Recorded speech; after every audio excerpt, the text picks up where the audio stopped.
Tonight, the memo speaks to the fact that there is a deeper problem than the government is admitting and owning up to.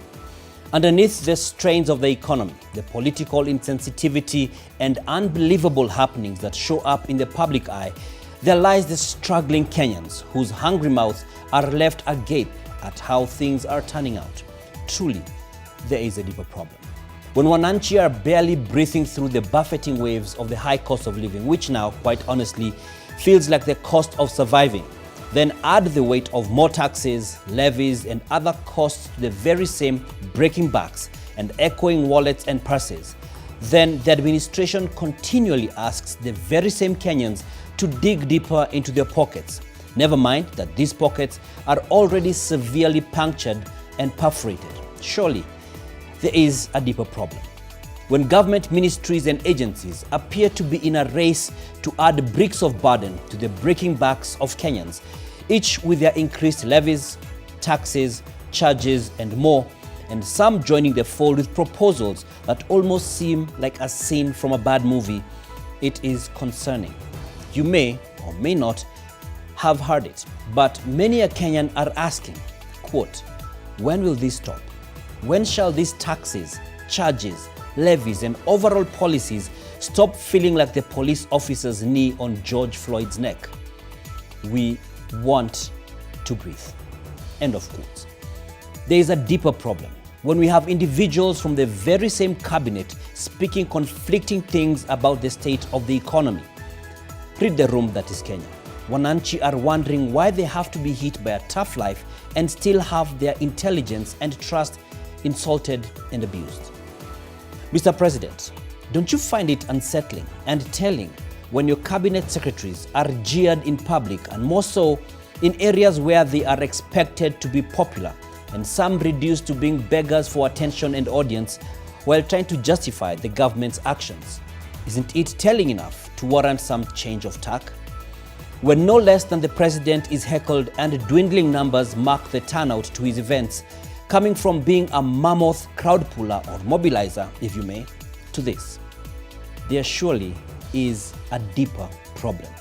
When poor you is a phrase with greater meaning than it ever had to many more people, there is a deeper problem.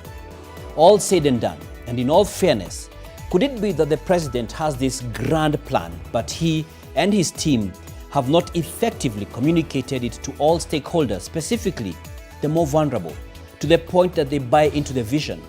Is it that the vision is too grand for many minds to immediately fathom, but the grandness has not been sold in palatable packages? In some instances, when there have been opportunities to communicate the position, any information that is not aligned to the narrative that works for the Kenya Kwanza administration is met by a condescending tone, rolled up in harsh criticism and even obscene insults and politically inclined branding, such as saying that media is part of the opposition, that is Azimio la Umoja, One Kenya. But the media does not manufacture the promises made, nor does it manufacture the failure to fulfill the same. There is a deeper problem, and it is, in some instances, manifesting by lowering the esteem, dignity, and decorum of the offices created by the Constitution of Kenya and held in trust and on behalf of the people of the Great Republic. There is a deeper problem when 3 times in 5 months, many parts of the country are plunged into darkness and effectively shame shines through the darkness of the night. The economic big brother of the region is having small boy challenges. The attribution, misgivings of former governments, and more. But the timing is a contributor to the frustration.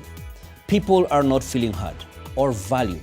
Actually, they are feeling ignored and dismissed. In all this, in the spirit of fairness, is it that the Wananchi who are complaining are just not understanding this grand plan? Is it that the professionals that are decrying the situation, raising flags and red ones at that, off the mark, or just being considered detractors of progress or interests? There is a deeper problem, and until all and sundry acknowledge it and act appropriately, we risk tunneling down and speeding towards rock bottom, and some may argue we're already there. Mr. President, Your voters, the people who you have been entrusted to lead and care for, are not the happiest lot. Far from it. If those around you are not truly honest men and women, but have chorused into a choir of praisers and are not telling you the truth, who shall do the honors? If not for anything, for the sake of this great nation. That is our memo tonight.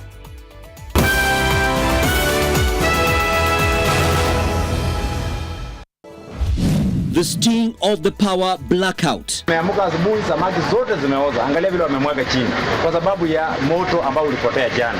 It's bound to happen again, but we will look at serious maintenance. Another finger pointed at previous government as rationing looms. Plus, the National Transport and Safety Authority wants to pass on its headache to you. We are offering more than at a higher cost in terms of service than what we are able to collect from the services. So we have been asking and requesting that we be given a chance to adjust our rates. It's definitely going to affect the market, and not only us as importers, definitely it's going to trickle down to the consumer. You may pay 40 times as much as you do to change your vehicle's color. We have the proposed hiked rates. Also tonight, super high fuel prices. Your pain, the taxman's gain. I've seen now taxes from fuel improving.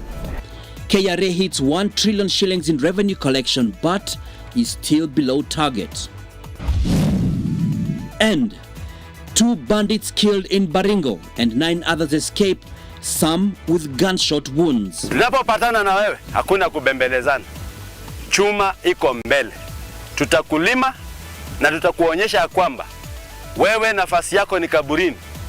Kwanza wakati wa Krismasi inaanza kuwa wingi. Na shida kama isipotolewa bunduki kwa hii majangili, baada itakuwa ni shida.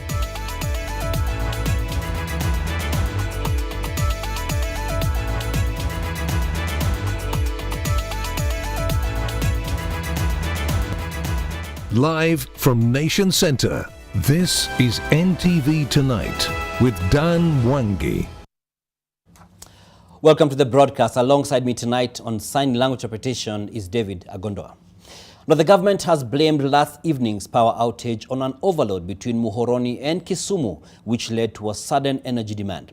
Energy CS, that is Davis Chirchir, says outdated infrastructure in the power network is behind recent blackouts. Dozens of traders have been left counting their losses following the latest power outage. And as our senior reporter, Melito Letenges, reports, Chirchir says a blackout is bound to happen again. The Sunday night power outage may have been fixed and power restored in most parts of the country.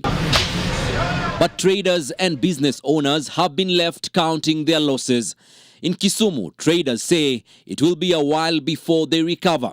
Jana tumepata hasara kubwa sana. Tulikuwa na funeral programs zilifaa zitumike leo, lakini kwa ukosefu wa umeme ilitupa hasara kubwa sana, ikabidi turudishe. Waliungana wakatengeleza hapa friji moja yenye huwa anaweka samaki zao zenye walinunua jana. Aidha zimeshatengelezeka ama hawajatengeleza. Mara mingi huwa wanaweka katika hii friji yenye unaona hii na wanapanga ndani samaki. Leo wameamuka asubuhi samaki zote zimeoza. Angalia vile wamemwaga chini kwa sababu ya moto ambao ulipotea jana. Wao watu hoteli, wenye hoteli zenye tunaweka hapa nyuma hapa, nyama huwa inabaki wanaweka katika hizi friji. Zote zimeharibika, unaweza ona na macho. The power outage, the third in 3 months, has put the Kenya Kwanza government on the spot. The cabinet secretary in charge of energy, Davis Chirchir, says the government has figured out the problem.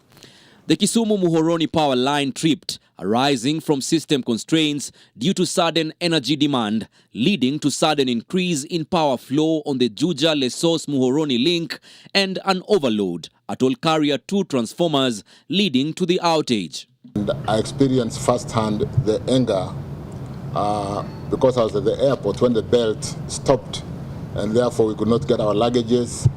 The generator did not take off immediately, and it's a challenge that as a country we are really ashamed of, and we need to address it.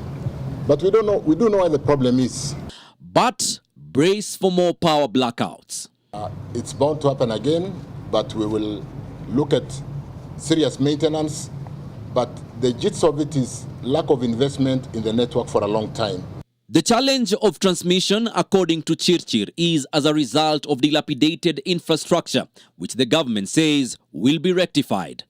Chirchir has stated that a new substation will be constructed in Sondu to further improve power quality and reliability, and fast-tracking the completion of Kimuka and Mala substations to deload Dandora, Juja and Olkaria Nairobi North transmission power lines. We are ready to start.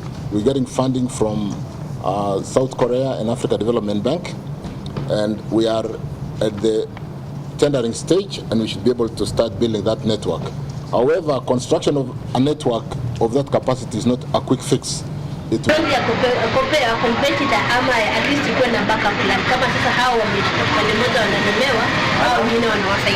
a statement, the Cabinet Secretary for Roads and Infrastructure, Kipchumba Murkomen, has asked the Inspector General of Police, Japheth Koome, to investigate the generator's failure at JKIA and ensure they are not acts of sabotage. Melita Oletenges, NTV. Now, you may be looking at paying up to 40 times for some services from the National Transport and Safety Authority as the state agency seeks to meet its financial shortfalls through increased rates paid by the public. Let's sample the Financial Sustainability Study, draft report number 2, which was presented for stakeholder review and validation, detailing the proposed new rates against what is currently being paid. Now, one of the things is the inspection center license, the annual, which did not have a cost. It's a new revenue stream for them, which the proposed rate is 200,000 shillings. Now, a speed limiter, or what we probably know as the speed governor, is currently going for 50,000 shillings, but now the proposed rate is 150,000, which is a 200% increase, 3 times the price. Now, to get a transport network company license, this is for those who have like taxi hailing companies such as Bolt, Uber and the likes. To get a license, it was 100,000 shillings, but now it is 100,000 shillings. The proposed rate is 200,000 shillings, 100% increase. To get a driving school license renewal for Class A has proposed to be risen from 20,000 to 50,000 shillings. That is 150% increment. Now we have, if you want to get a duplicate registration book, a logbook, the current rate is 2,500 shillings. But the proposal by NTSA is to charge 10,000 shillings. That's 300% increase. Transfer of ownership of vehicle for one that is 1,000 cc and below is currently 1,660 shillings, and the proposal is to raise it to 10,000 shillings. That's an increment of 502%. Now, transfer of ownership of a vehicle of 1,001 cc and above, there are different categories there. All those categories have been doubled across engine capacity categories, and that is a 100% increase on all those categories. And to convert a foreign license, it is currently 1,000 shillings. The proposal is to raise it to 10,000 shillings, which is a 900% increase. Now, that's not all. We still have more numbers for you. And to get a new motor vehicle dealer's license, if you're a dealer and you want to get a new, rather you want to become a dealer, the current rate is 9,600. The proposal is to raise it to 100,000 bob. 942% increment. Then for second-hand motor vehicle dealer's license, the current rate is 4,200 bob, and NTSA wants to charge you 100,000 shillings. That increment is 2,281%. Some of these numbers may look like it's a typo, but no, we got it right. The renewal of second-hand motor vehicle dealer's license, currently 4,200 bob, and the proposal is to raise it to 50,000 bob. That's an increment of 1,090%. That is the proposal. And change of particulars, that is color specifically. So if you need to change your car color, currently you're paying NTSA 500 shillings, but they want you to pay 20,000 shillings. And this is an increment of, you can see that, 3,900% increment from what is currently being charged. Now, we still have a few more numbers. And motor vehicle registration, it has been doubled across engine capacities. If you want to register a vehicle, number plate, front and rear. Now, this means if you want to get both the front and the rear number plate, currently it will cost you 3,000 shillings. The proposal is to raise it to 5,000 shillings, 67% increase. If you want a single plate, for instance, if you have only one that is probably damaged or lost, you just need to replace one. That means you are currently paying 1,500 for that, but the proposal is to raise it to 2,500 shillings. Or for guys like motorcycles which have only one number plate, really, 2,500 bob is the proposal, 6-7% increase. Now, a builder's license, this is the license for those who want to put together vehicles, those who manufacture or assemble vehicles. 9,600 shillings is what is currently being paid, and the proposal is to raise it by 942% to 100,000 shillings. That's more than 10 times what is currently being paid. That is the builder's license. Now, we sought to understand what the proposals would mean to car dealers and importers who are among the most affected if these proposals saw light of day. Here's the insight. It's going to be a difficult move, and for people who are trying to get into the market, I don't encourage, but it's something you should get in a bit more prepared. It's not going to be any more flexible than it was maybe for people who started earlier, but even for people who are just like pretty new like us, I don't consider myself so old in the business, and it's a difficult decision. Yeah. First of all, I have to say Kenya is a very resilient country. So, you know, we always know how to cope with most of the things. But worst case scenario, I know a lot of car dealerships will close down. I've seen a lot of foreign dealers like move back to their countries. And it might not be something that we know about, but I know for sure it's a worst case scenario, just maybe shut down and go back to brokering the dealership and all that. If we can come together as dealerships and talk about it and maybe propose something, I hope we can get a hearing and NTSA can consider us, because it's something that I think last year October we had like a car dealership meeting, and hopefully if we can have that, NTSA can maybe put a consideration into some of these things before the law is passed. So that is a snippet of what would be expected if these proposals that come to light. But what exactly is NTSA's rationale behind the proposals to hike these rates? Offering more than at a higher cost in terms of service than what we are able to collect from the services. So we have been asking and requesting that we be given a chance to adjust our rates in order to be able to meet the growing economic challenges that every institution faces. To Mombasa now, where business owners and even residents in Kisimani area are operating at the mercy of what they claim is an emerging gang. The suspects, who are reportedly disguising themselves as members of community policing, are extorting money from locals in the name of protection fees. Some of the victims have reported cases of assaults for failing to remit the money. Kevin Mutai has more from Mombasa. The gang of more than 5 members is said to be terrorizing residents in areas such as Bombolulu, Kisimani, Maweni and even Ziwa la Ng'ombe, targeting businesses, residents and even traders involved in the sale of local brew. Some of the victims claim that members of the gang, armed with crude weapons, have been attacking those declining to heed to their demands. Wakati nilifika hapa nikalipa nyumba, kukatokea vijana wanao nipatia limit kiwango cha kufanya kazi, au pengine nikajieleze ama nikawaeleze vizuri jinsi itakavyokuwa. So kwa kukataa kuatii na kukataa kufanya jinsi walinipatia limit, ikatokea furugu ya kunishika na kunipiga. The gang has been demanding between 100 and 200 shillings, which they term as protection fee. According to witness statements, some of the victims who sought anonymity alleged that the emerging group is associated with a village elder who has also been reported to the authorities over several cases of assault. Na amekuja na vijana karibu wa 6 wenye huwa wanafanya kazi na yeye. So alipokuwa ameanza kumpiga, nikasimama, nikaanza kupiga picha. Nilipokuwa napiga picha pia nikaanza kuchukua kama video hivi. Mwenzake akamwambia unapigwa picha. Sasa wakati napiga picha akaja akanifuata. Aliponifuata ile anakimbilia simu yangu, nikaificha kwa miguu. Kuificha kwa miguu, hapo ndio akaja akanishika na akaniangusha chini. Wengine pia wamesonga kwangu wakijaribu kuniambia ama kunisweet talk kwa ukitaka kufanya kazi vizuri jaribu kusonga karibu na hawa jamaa na hivi naelewa. Yeah, so nikaona it's like wanataka hongo kutoka kwangu ndio wawe wananifanya nini? Wananilindia vitu zangu. Lakini sasa mimi naye kuhusu kulinda vitu zangu mimi niko na uchumani wangu mwenye mimi naamini, unaelewa. Another victim who reported his case on the 2nd of December 2023 informed the officers how he was accosted by members of the criminal gang while on his way home in Maweni area. He claims that members of the heavily armed gang demanded a sum of 2,000 shillings to secure his freedom. Locals are now living in fear, calling on the authorities to take action on the gang masquerading as members of the community policing, an initiative of the government that is ideally expected to strengthen relations between the police and members of the public. Mimi niliambiwa nichunge manake mzee wa mtaa hajambo. Sasa sijui hajambo vipi kwa sababu ya vijana wake ama sijui.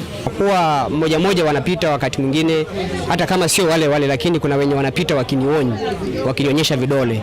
Sasa mpaka hata mimi mwenyewe nahisi ni moja kati ya hao vijana. A police report seen by NTV reveals that some of the complaints made by locals against the gang include physical assault, damage to property and even theft.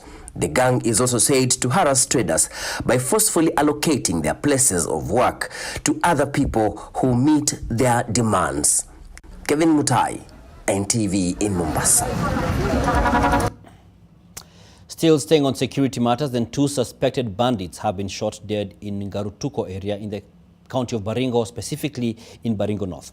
Police there say the 2 were in the company of 9 others who escaped with gunshot wounds. Baringo North Deputy County Commissioner, that is Malak Namai, has declared war on bandits, saying none will be spared. Namai says security officers are on high alert, especially during the festive season, and no police officers in the region will be allowed to go on leave in order to ensure maximum security. 4 people have been killed and 2 injured in the past 1 month following bandit attacks. Interior CS Kithure Kindiki has made a number of visits to Baringo over rising insecurity.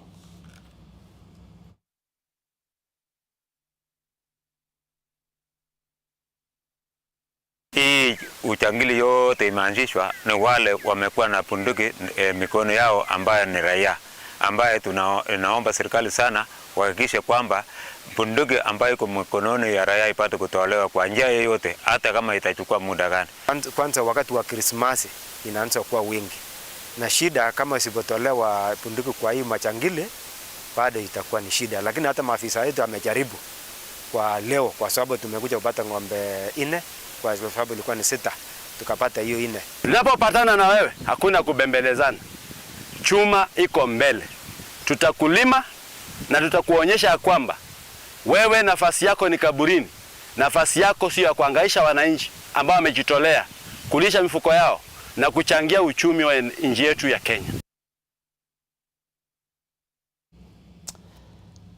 Well, thank you for staying with us on NTV tonight. Stay with us even after this break. We have a lot more for you.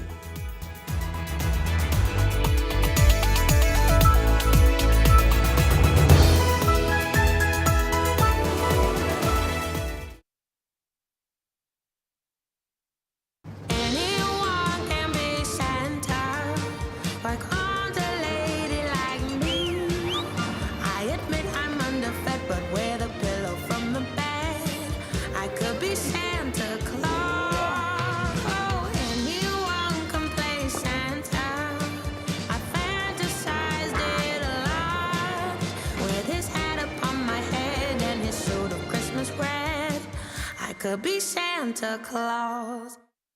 The Ministry of Foreign and Diaspora Affairs invites you to the Diaspora Investment Conference 2023 from 13th to 15th December 2023 at KICC. The theme is Tujenge Kenya, Bridging Borders, Building Futures. The conference intends to showcase investment opportunities to the diaspora as well as facilitate networking and collaboration between members of the diaspora, national and county governments, and local businesses to encourage partnerships that can drive sustainable economic growth and development.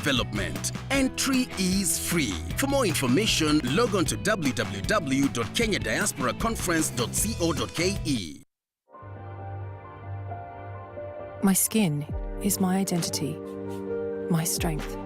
It's unique and deserves care made specially for me. New Nivea Radiant and Beauty Advanced Care with 5 oils and 5 vitamins. 48-hour nourishment. Helps reduce appearance of stretch marks in just 2 weeks. New Nivea Radiant and Beauty Advanced Care for your shade of beautiful.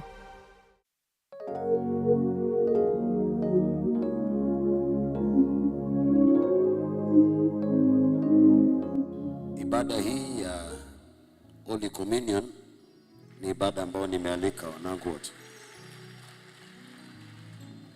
It is time to come home. Upokee kile ambacho kiko nyumbani. Uende uanze nao mwaka.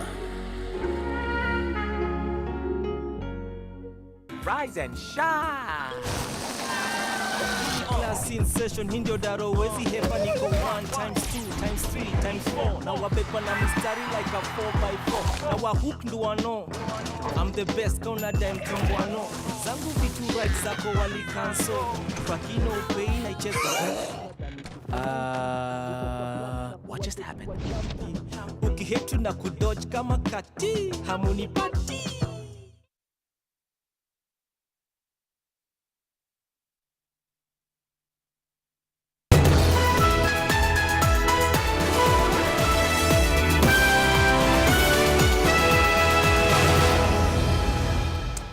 Welcome back to NTV Tonight. Now in 24 hours, COP28 will come to an end in Dubai, but delegates are yet to see a draft of what the final agreement will look like. This means that negotiators will have to work into the night if an agreement is to be delivered by tomorrow. A draft document on the global stocktake has been released, but parties have expressed their disappointment with the language of the document, terming it weak, dangerous, incoherent, and favoring the fossil fuel producing countries. What exactly does this mean? Nation Media Group Sustainability Editor Zena Bondati explains from Dubai. Debt restructuring is something that President William Ruto has talked a lot about, and he's also been on record telling people here in the climate conversations that there's no point in segregating the world or going on with conversations about North versus South. And so at COP28, Kenya has joined forces with Colombia and France to come up with a committee, a committee of experts who will review the debt situation for the countries, particularly in the global South, who suffer the impacts of climate change but are not able to fully defend themselves or protect themselves because of the burden of debt that they are in. In Kenya today, we are going through a very serious flooding caused by unusual weather phenomenon, because of the enhanced rainfalls we call El Nino. A number of bridges in Kenya that were initially constructed using debt have been washed away. And Kenya has to borrow money to rebuild our infrastructure, our electric infrastructure, our road infrastructure, our bridges, and all those and other facilities that have been destroyed because of the extreme weather events that we are experiencing. The same can be said for many other countries of the world. And that is the problem.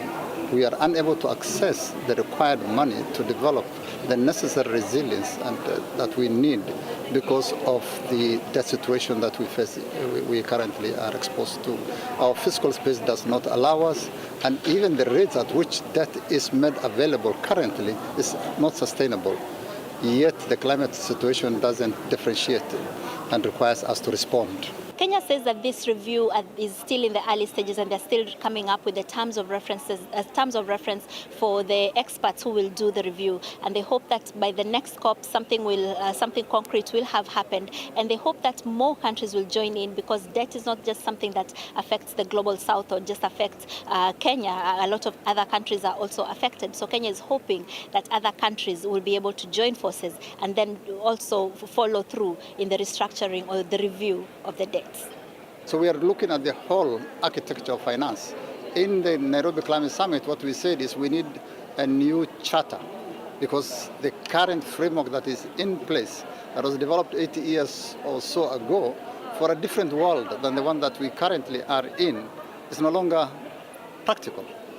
It needs to be reformed. COP28 is expected to end tomorrow, which is the 12th of December. But up until this point, we still don't have a draft negotiating text yet. We still don't have a draft decision yet. So delegates are wondering whether or not this COP is actually going to end tomorrow on schedule, or if it will have to be extended, although the President, Sultan Al-Jaber, is on record saying that no matter what happens, this COP has to end tomorrow. And Africa has expressed its concern. African civil society groups particularly have expressed their concern that the President of the COP is being very bullish or trying to bully the negotiators, and while at the same time not following through or not paying attention to the issues that Africa considers important, such as adaptation on the impacts of climate change. Adaptation, as we see now, the money for adaptation is about to be grant-based.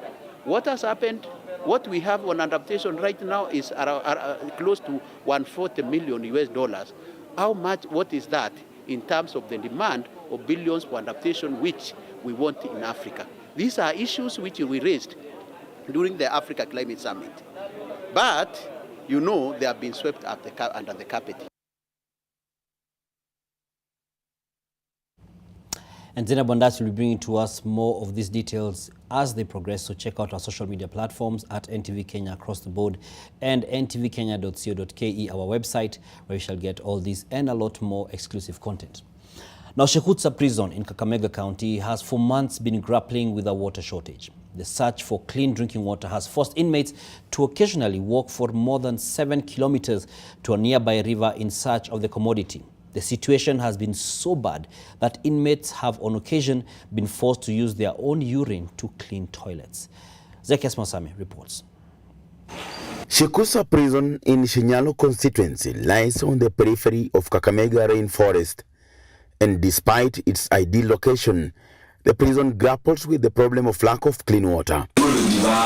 In fact, the inmates are sometimes forced to use their urine in cleaning their latrine. Yes, they use urine because there is no water. That time, in fact, me, Collins, I'm talking to you, I came faced with the situation of diarrhea because of water. The time I went to hospital, doctor told me, you have to use clean water. I told doctor, you know what, where I am, I'm not in my home. You cannot wash a blanket even at 1 year, even 2 years. This institution for sure has been having a lot of challenges when it comes to water connectivity, especially water getting to the accommodation wards. A situation that has seen inmates walk for kilometers into a nearby river in search of the precious commodity. Tunashukuru sana for the management wa jela hii kuweza kuturuhusu na pia headquarter kutupatia nafasi ili ya kwamba tuweze kuimarisha hali ya kiafya ya wafanyakazi wa jela katika jela hii. But there may be hope for the inmates after Water Step International, in conjunction with the Ministry of Interior, donated water tanks. Tumedonate about 10 tanks, jela ya Boston pamoja na ya hapa Shikusa. Tumeweza kuhakikisha ya kwamba tunatengeneza mfereji ambazo zitaweza kuleta maji kwenye jela ndani, kwenye wards za wafungwa, na pia kuhakikisha ya kwamba jikoni na kila mahali ambapo kunahitajika maji yawe kwa wingi kabisa. See, from 7 up to 7 in the morning, up to right now we are talking, water they are everywhere in this prison. Western Region Prison Commandant Samuel Ruto says the help will go a long way in improving sanitation at the prison. Transformation and achievement because we now have water being used in the toilets as opposed to the other system where water used to be poured to the drainage system just to ensure that the rest is being flushed by use of water. But now we have a water connectivity that is certain. Zakis Masame, NTV, Kakamega. Truly, what a shame. Take a short break on NTV tonight. We'll be back with more. Stay with us.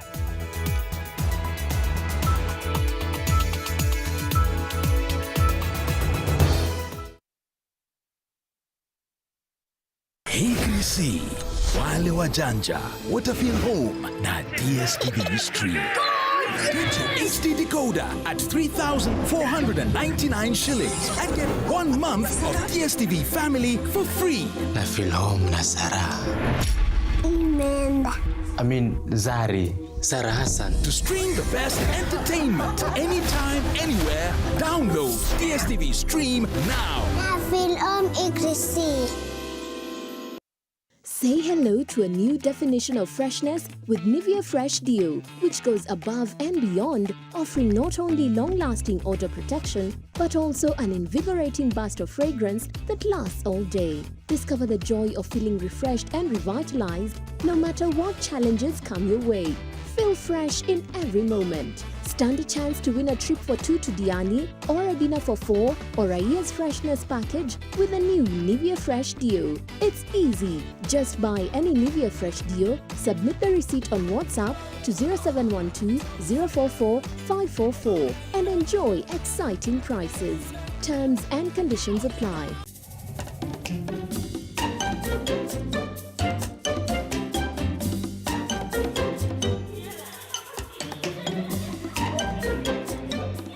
Nala instant noodles. Taste the tasty.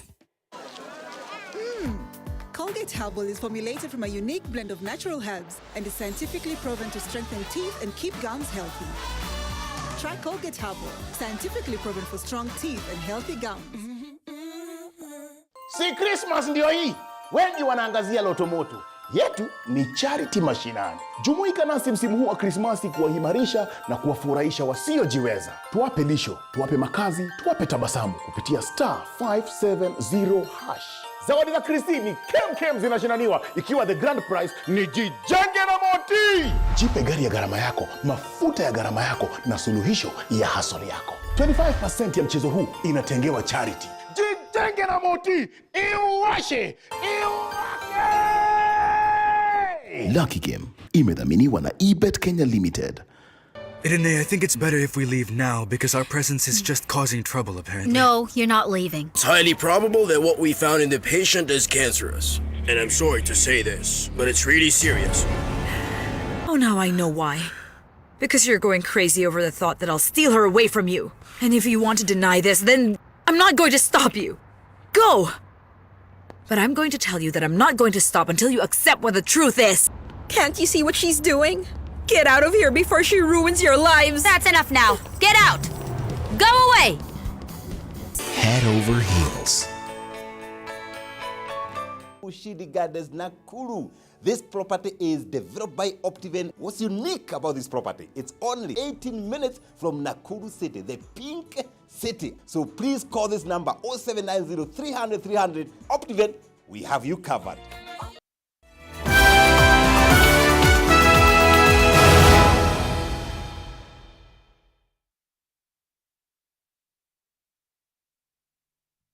NTV Business News, in association with Standard Chartered Bank.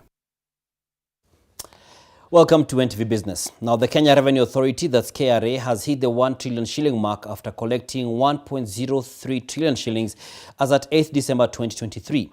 The revenue performance is attributed to taxes from petroleum products, which grew by 42.5%, partly due to the rise of value-added tax on the products. Between July and November, the taxman collected 963.7 billion shillings, which is a 34.6%, of the 2.787 trillion shilling target for the 2023-24 financial year. KRA admits that in spite of the growth, the collection was affected by performance of key economic indicators that directly drive revenue collection, among them depreciation of the Kenya shilling against the US dollar, coupled with increasing prices of key products like oil, has an effect of driving down import demand.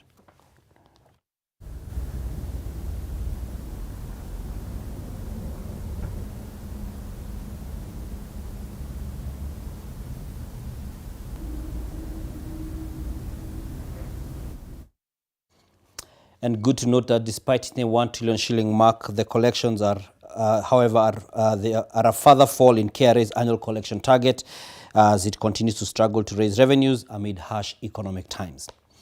Now, Total Energies are the overall winners of the 2023 Fire Award in a fairly new award ceremony that incorporated sustainability reporting as a new aspect of financial disclosures.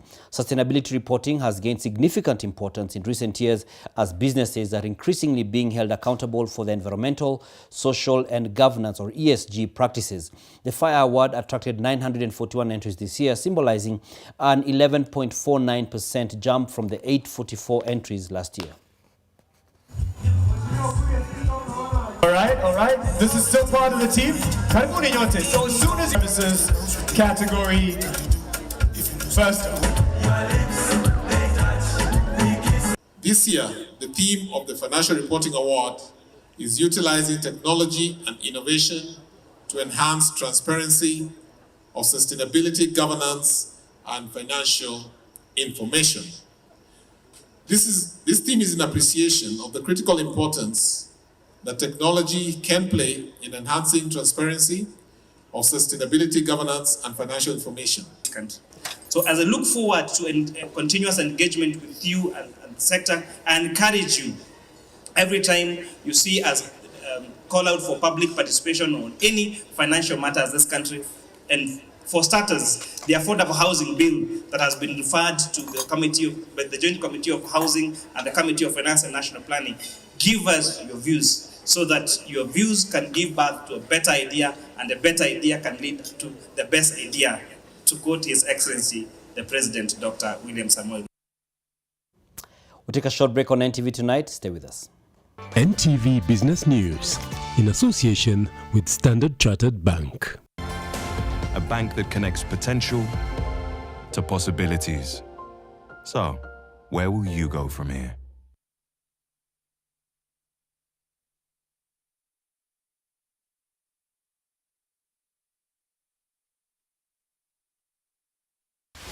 Unangoja nini? Msimu huu wa Krismasi kwenye *570# kuna zawadi kem na pesa kibao. Ho, ho, ho! Wako pia, ikiwa the grand prize ni Jijenge na Moti. Tunakupatia gari ya gharama yako. Comfort, check. Class, check. Mafuta, kidogo. Iwashe iwake! License pia na driving school zimegharamiwa. Mbuzi pia ziko kibao. Kila 100 bob unaocheza nao kwenye Lucky Game inakupa 1 entry point ya kujishindia one of these motifs. The more you play, the more you increase your chances za kujishindia. Increase zawadi zisikupite. Jijenge na Moti na *570# and la la la la la la la la. Lucky Game imedhaminiwa na eBet Kenya Limited. Understand and manage your emotions effectively. Emotional intelligence is valuable for building strong relationships in the marketplace. Apply now and begin your journey to transformative leadership in your area of training. Or simply log on to www.parkuniversity.ac.ke. Park University, where leaders are made.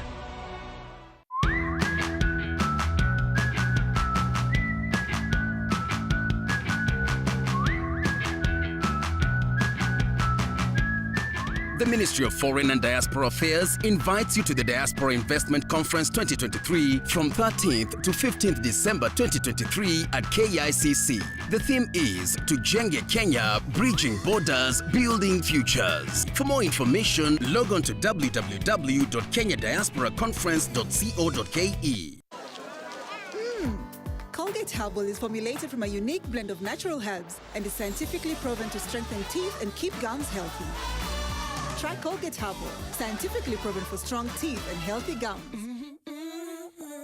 Irene, I think it's better if we leave now because our presence is just causing trouble, apparently. No, you're not leaving. It's highly probable that what we found in the patient is cancerous. And I'm sorry to say this, but it's really serious.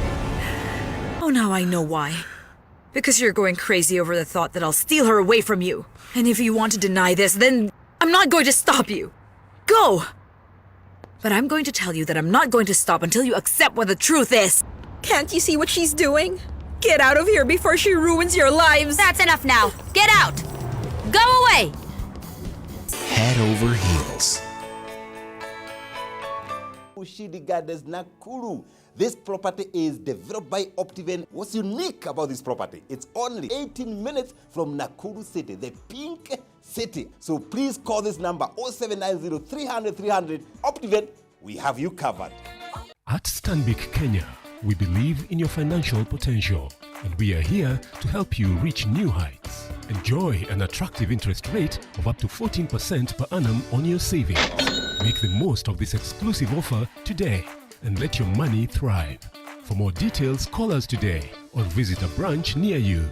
Stanbic Bank. Krisi ni time ya kusambaza furaha. Hii Christmas, pata deals na offers from Safaricom ili upate furaha ya kupiga stori za mwaka. Ni time ya kushare gifts na watu wako. Kama uko biz, kuna solutions za kuimarisha biashara yako na kupata deals za kutravel popote utakapo. Hii Krisi ni time ya kushare upendo kote nchini. Watch out for Safaricom Santa coming to a town near you with Christmas surprises. Sambaza furaha this Christmas na Safaricom.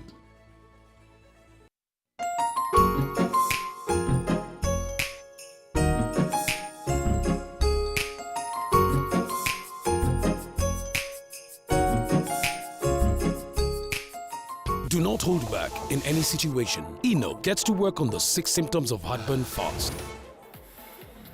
You do know you said all of that out loud, right?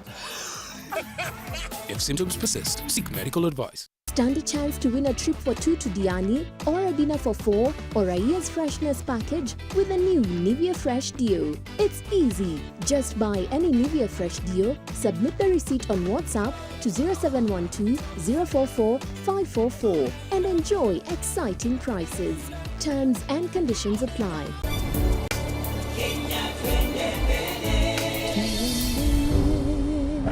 Kenya, twende mbele. NCBA. Go for it. Irene, I think it's better if we leave now because our presence is just causing trouble, apparently. No, you're not leaving. It's highly probable that what we found in the patient is cancerous. And I'm sorry to say this, but it's really serious. Oh, now I know why. Because you're going crazy over the thought that I'll steal her away from you. And if you want to deny this, then I'm not going to stop you. Go! But I'm going to tell you that I'm not going to stop until you accept what the truth is. Can't you see what she's doing? Get out of here before she ruins your lives. That's enough now. Get out! Go away! Head over heels. Ushidi Gardens, Nakuru. This property is developed by Optiven. What's unique about this property? It's only 18 minutes from Nakuru City, the pink city. So please call this number 0790 300 300. Optiven, we have you covered.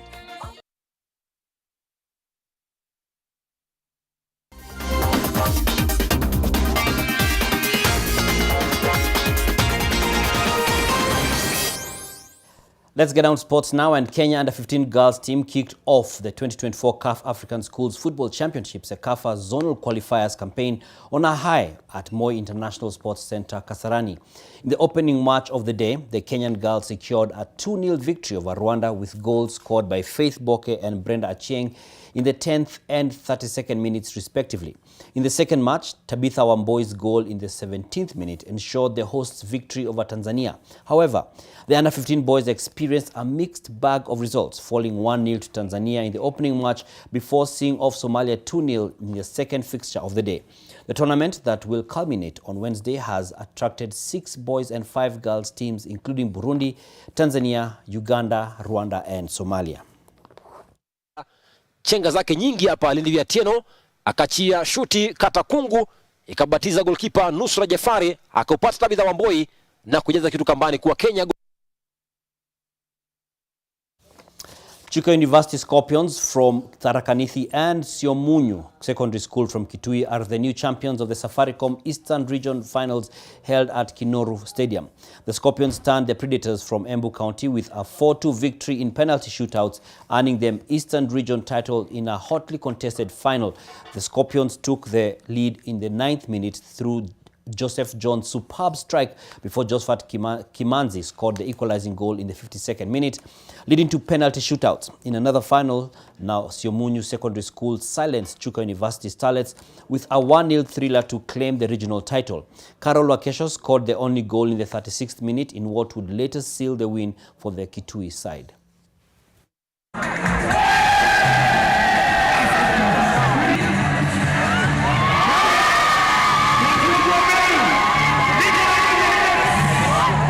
Isaiah Omoyo has disposed Njoroge Kibugu and Mohit Medirata as the leader of the second round of the Safari Tour, currently underway at the prestigious VetLab Sports Club after impressive play on day 2 of the competition. Omoyo showcased his prowess on the golf course by playing an impressive 2 under par in today's round, accumulating a combined score of 144. The competition at VetLab Sports Club has been fierce, with Omoyo's stellar performance putting him in a prime position for continued success. Following closely behind is Mike Kisia, also hailing from VetLab, and Samuel Njoroge from Railway Golf Club, who posted a combined score of 145. There are only 20 slots available for professionals to proceed to the 3rd and 4th rounds, which will be played on Tuesday and Wednesday.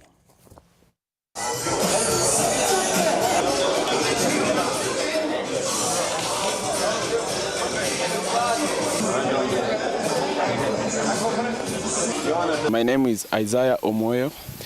I do play here at VetLab. This is my home course. I've been grinding, practicing for this Safari Tour, and I'm very happy. Although I had a very slow start yesterday I shot 74 2 over. I'm very happy that today I was able to recover, and I'm expecting tomorrow to have a good day in office.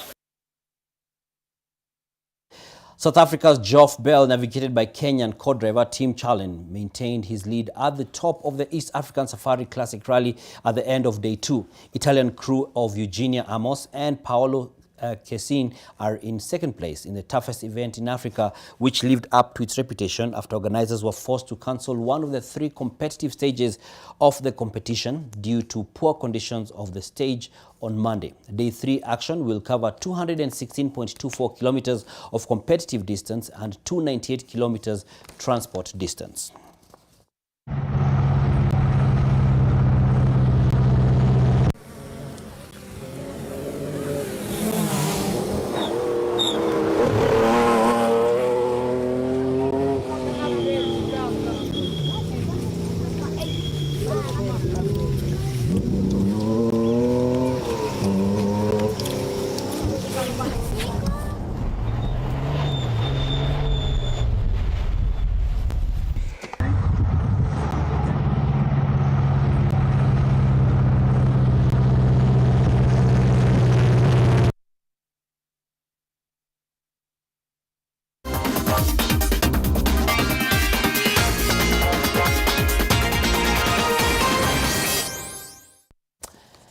That's it for sports, but before we close the bulletin, we would like to bring a story to you which is about security and banditry.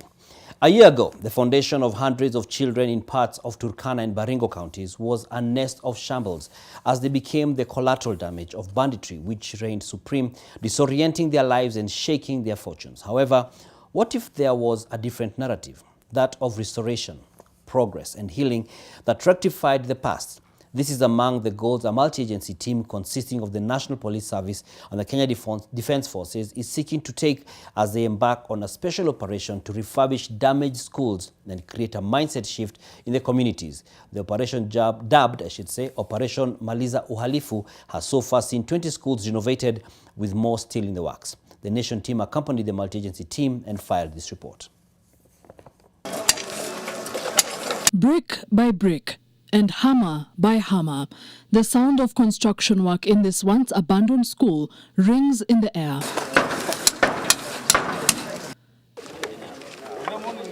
Tire marks etched in the soil speak of life that has returned to idle land, more specifically this school, which is among those earmarked as a model school as others prepare to be renovated. For the curious minds, budding with excitement and eager to get back to learning after the disruption that came with banditry. However, it is more than the restoration of the physical structure.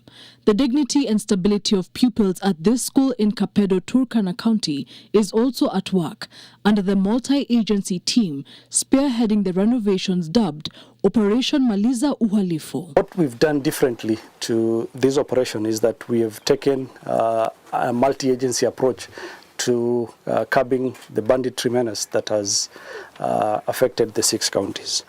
Secondly, we are also looking at this operation from 2 different lenses. One is we've all been doing anti-banditry operations from one lens, that is security only. This time around, we want to look at it from a security lens and also a socio-economic or development lens. At first, this soldier appears as a lone ranger, but dozens of his other comrades follow into the dry, scorched earth on a mission to return normalcy in the area. It is more than just a duty to serve for the men in uniform. A duty of care is also made evident as they also interact with the young ones, whose curious minds marvel at the modification of the ruins, rising back up once again. Been able to achieve, I would say, in terms of percentages, 70 to 80% normalcy has returned to most of the areas of the 6 counties of the North Rift. The multi-agency team says they are also seeking a mindset shift amongst community members towards them. Most of these recoveries are out of voluntary return of weapons that were done when we gave out the amnesty. And this is what we want to encourage as far as the operation is concerned, that we are still giving the communities that opportunity to be able to return those illegal firearms that they have. Ni marafiki, sio kama vile wanafikirianga kila wakati askari ni adui. Hata wamefurahia sana kwa serikali yetu kuu, serikali ya Kenya. Every detail of the renovation is thoroughly inspected by the men in uniform. Over 20 schools have so far been refurbished. Brigadier Saman says the rebuilding of the schools is part of the Development Marshall Plan for the North Rift, dubbed the National Shared Development Strategy. Baringo South and Baringo North were almost the epicenter of the conflict from 2018 to date. That's why you find most of the schools being renovated are within Baringo, either in TRT or Baringo South or in Baringo North. Tulikuwa naingia, madarasa yenyewe ilikuwa mbaya sana. Sakafu zilikuwa zimefasuka, ukuta pia ilikuwa imechanika, mabati, hata nguvu za umeme kama sola ilikuwa imeharibika. The cattle which stream into the school compounds are a reminder of the causes of conflict which split open the seams of normalcy in the region. The ground offers them the opportunity to be able to hide, opportunity to be able to operate from these difficult terrains that in normal circumstance you need to go in and flush them out from there. Hapa kulikuwa kuna kalika, mambo yalikuwa mabaya, watu walikuwa na uwawa. Wezi toka nje hata kutafuta kuni, wezi endea hata maji unauliwa. Lakini kwa saizi tangu hii operation ianze, yale mambo yote at least imepungua, mauaji pia imepungua.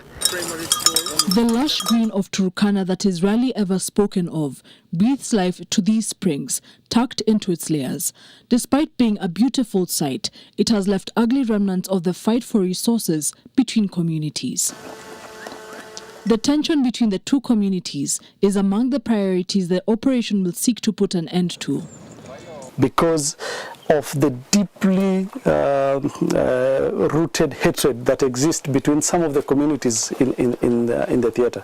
And if we're able to bring them back and let them sit down and solve their ways, their conflict in the traditional ways that they used to do previously, then I would say we would have achieved a lot in terms of the operational objectives. In August, the government had allocated 100 million shillings to the rehabilitation of the schools through the Ministry of Interior. As the scars heal and the bruises of the war change color and form, the community shows. We apologize for that, but we get a sense of what Ngina Kirori is reporting there from the Rift Valley and the concerns there about banditry and trying to restore sanity and safety. That does it for NTV tonight. Thank you for joining us. My name is Dan Mwangi. Alongside me on sign language interpretation has been David Agondoa. But as is usual, on Mondays, we have Spot On, and I can see the crew is already in studio. pretty much the whole sports crew at Bernard Dong should be joining them virtually. Wakabi, what should we expect? We're seeing you guys have come like a whole, you know, like the whole not even musketry is 3 people usually, but you've come like the wildebeests. No. Dan, this would be a basketball team, okay? Toto would be our point guard, our center, of course, is Kwalimu, maybe I'm the power forward, the shooting guard, Elijah, and small forward would be Sami. Anyway, we are going to look back at the whole year, find out what has happened, maybe highlight some of the highs and the lows, and of course, our main man is out in Paris, Bernard Dong is out in Monaco, actually, and the reason he's out, we are all hoping Faith wins that award tonight. I promise you, Dan, if she doesn't win it, kesho tunakanyanga barabara to protest. My goodness, look at what this is, what is happening here. Lakini mmezoea kanyaga barabara watu wa sports. Thank you very much for joining us on NTV tonight. As he has said, you already have an idea of what to expect.